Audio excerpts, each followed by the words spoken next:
You and I see a postcard October day in the waters off Shepherd Park in Stuart. It's ugly. It's ugly. But beauty here is surface deep.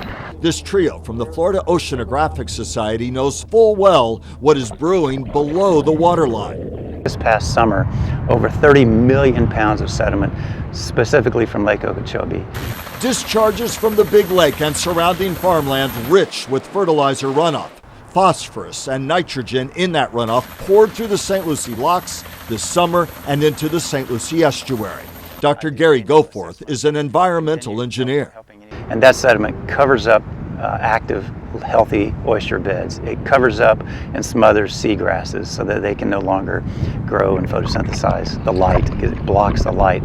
We have... And subsequently the marine life around that goes away. Absolutely correct. The seagrass is an essential foundation for a healthy estuary. It serves as a refuge for nursery for small fish, for baby turtles. That toxic stew of nutrient-rich runoff helped feed the blue-green algae that choked first the lake, then the Treasure Coast again this year.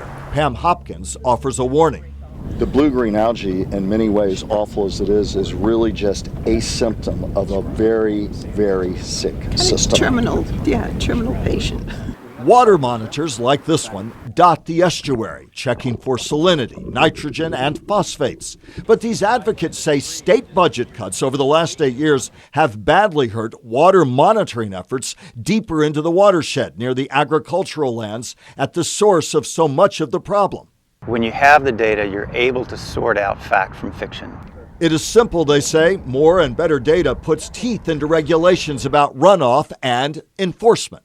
We're failing on the enforcement side of it, and that's the third leg of the tripod, is to have an effective enforcement program to hold landowners accountable.